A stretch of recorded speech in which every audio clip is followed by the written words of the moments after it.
Hey!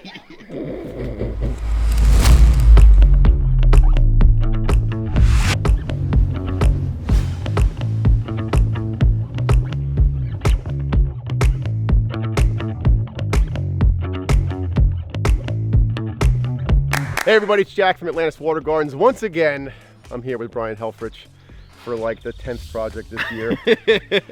We're out. Is it getting old for you like it's getting old for me? Screw you.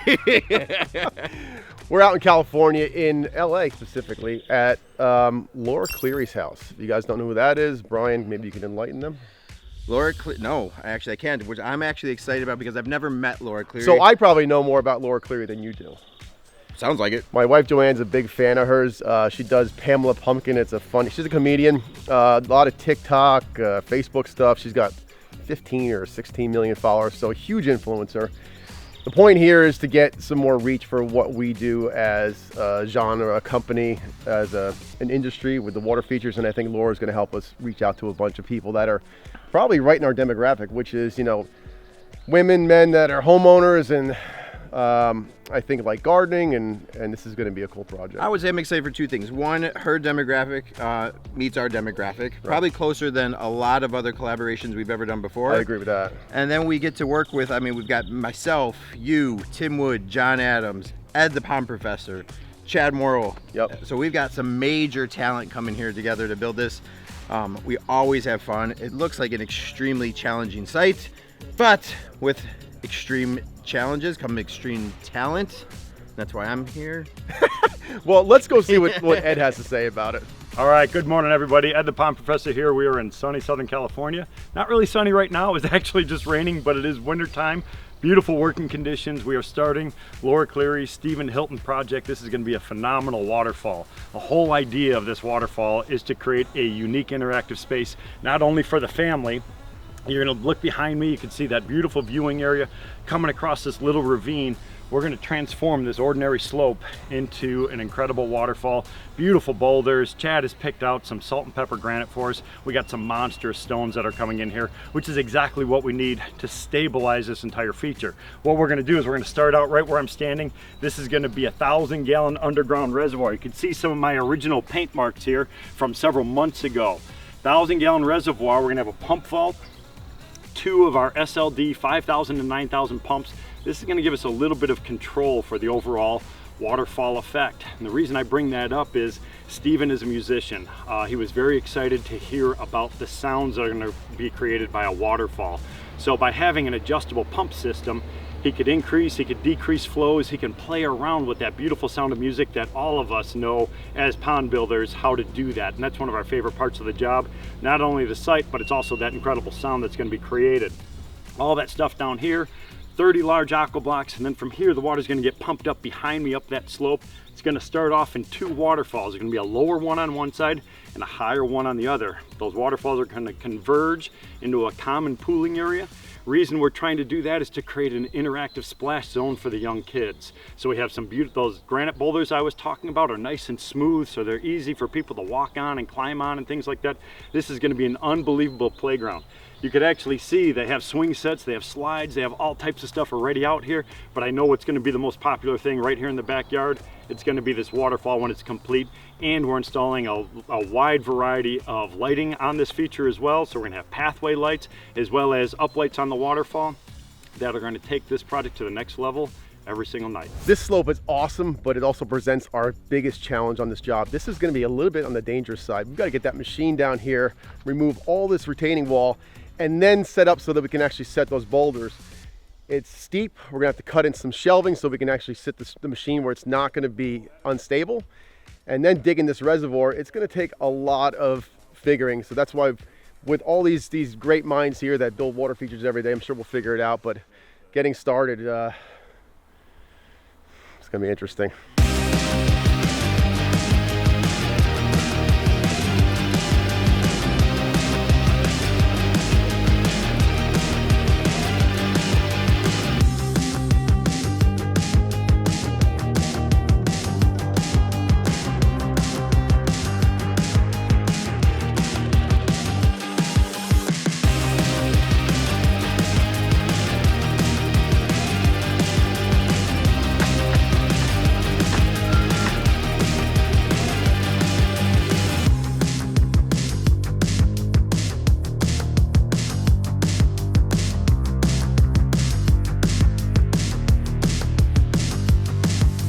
Boy, it was definitely sketchy getting that machine down this really steep hillside to make this excavation happen for our reservoir. All right, we just finished the excavation. We put down our geotextile fabric. This is gonna spread the load out. It's gonna protect the liner. Next step is gonna be the rubber liner, another layer of the fabric, then 30 aqua blocks. This excavation is 9 feet wide, 12 feet long. It's gonna store 1,000 gallons of water. One corner is gonna have our pump vault. It's gonna supply all the water all the way to the top. Once that's in place, we can backfill around it, but what we have to do, because we have the ground squirrel, gopher type issue here, we're gonna come in with concrete cloth all the way around the outside perimeter of this before we backfill it. That's gonna create a rock solid barrier for anything that's gonna wanna come into the sides. Once that's complete, we can start setting our boulders from the frame rocks and start working our way out towards the wing walls all the way around the outside perimeter.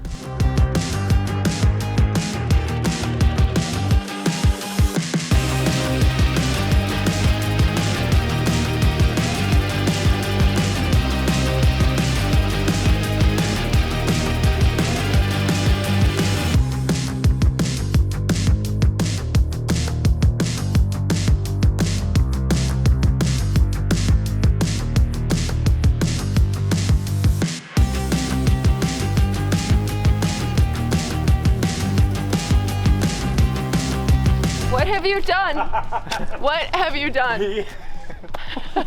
We've created a huge mess, Yeah. but that's all part of the process. Okay, So we need to tear stuff apart before we can fix it. Yeah. So what we did, first thing, obviously, we woke you up in the morning. We had Yes. boulders delivered, which That's I'm going right. to take you back there to show you those. Yeah, I you thought there should- was an earthquake, Yeah. and then someone told me there was an earthquake. So Yeah. So now we don't know which one There it actually was an earthquake? There Apparently. actually was an Yeah. earthquake this morning. We may have triggered it. maybe you did it. Kind of shook things, Yeah. and then it just kept going. Hilarious. You guys, you did Oh, it. Oh my God. nice. Well, yeah, Okay. there is 50,000 pounds of rock in the back. 15,000. Actually, not including all the river rock, so it's actually more than that. Yeah, it's crazy. It's crazy. It's crazy. Oh But that's my what it's God. going to take to do this, because Yeah.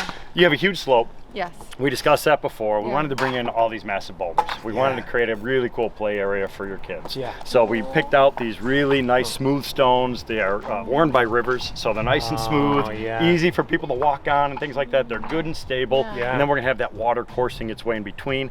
This little access area right here that Brian's working on is kind of like a beach entry. So this is gonna allow them to walk down into shallow water. Wow. Take your shoes off, cool off a little bit, splash around, explore. There's all types of life that's going to be found in and around there. amazing. So it's just going to really kind of open up. Now, some when you open say the rest of all stuff. types of life, Well, just like a little aquatic bugs, you might get some frogs and stuff like that. Frogs. Yeah. yeah. And those Who stones doesn't? are too big Who for him doesn't to throw love at my frogs? head. What kind of psychopath doesn't love frogs? Right. I agree. If you don't love frogs, I don't trust you. That's good philosophy to live by. Thank you. I agree. Gonna tweet that. So what we did, we dug out a 1,000-gallon reservoir. So this goes down almost 3 feet deep. We put in all of these structural blocks underneath. That's where all the water is going to be stored. So the nice thing about this system, because you're kind of in a drought-stricken That's right. area, we wanted to have a big volume of water that captures water during the rainy period. And then if you're leaving town, you can actually shut it off. All the water will just store underground. Oh, wow. And you can come back, you turn it back on, and it goes again. Whoa. So it's, So it's just completely hidden from sunlight, that's everything. amazing. Yeah. So it stores underground. Stores completely underground. And then you turn the Whoa. pumps on, and then it will recycle all the way to the top. That's amazing. Yeah, it's pretty neat. So it's very versatile, low maintenance. Again, that was, I know, one of the other things that we Yeah. talked about. Yeah. Try to keep things very simple. We Yeah. are going to have all types of lights on here as well. So Amazing. it's all going to be working off of photo cells, so it kind of light everything up as soon as the sun drops down. It's going to instantly light up the waterfalls. We have some pathway lights as well that we're going to put over here by Oh, the pathway. amazing. So you kind of lead everybody out, which I think is an important part of it. We got out of here day one in a hurry because the skies opened up. We actually had hail here in LA, which is ridiculous. Yesterday we killed it. Everything came together despite having difficult logistical issues and getting in here, but everything really came together. Beautiful stonework down here on the bottom. We are marching our way up. Now it's starting to become more critical because we have to start thinking more of the views. This lower section is really going to be visible more from this lower patio, as well as the play areas for the kids. Now we're going to start going up into these larger waterfalls, which are going to be highly visible from the back of the home. So we're going to have to start looking at all those things. Remember, our whole goal with this project for Laura and Stephen is to have an interactive place for them and their children, so they could escape away from all the hectic chaos of the world, go to this little hidden ravine on the backside of the property, beautiful canopy of trees, cascading waterfalls and things like that, just creating that incredible sight and sound of falling water, which is going to create that music that Stephen is really looking forward to. He's a musician. He loves thinking and composing different things with sounds and music and things like that. So the waterfall is going to give him a whole new palette to work with. So really looking forward to that, which is actually why we put in 2 different pumps in here, so he could actually play around with the different tones of that waterfall, increasing or decreasing, different combinations of those pumps. Lighting this thing up is also going to be very important to make it pop out in the evening time. Next step is to finish this waterfall, as well as create that walkway for their whole family to go up and enjoy the upper section of this waterfall and stream system. That was beautiful, Ed. I mean, I would buy a waterfall from this guy.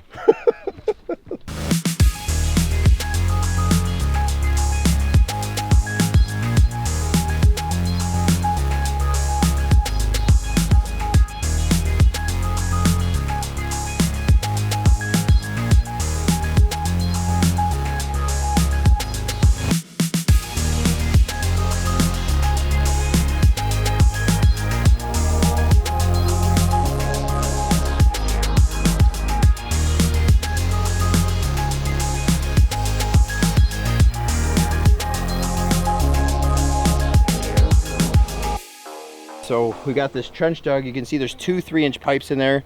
Those are going to be what's feeding our waterfall up at the top. Both of those have got 2 5 to 9s running on there.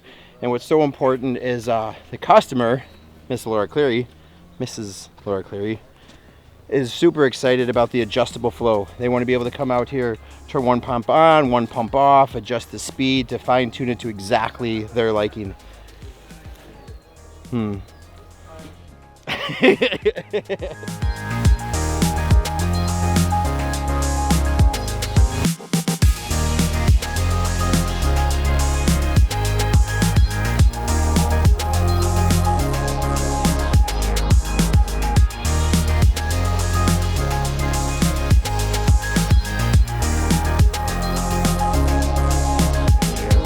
Remember when we started, we have all those little holes from the gophers and stuff like that riddled through this entire hillside.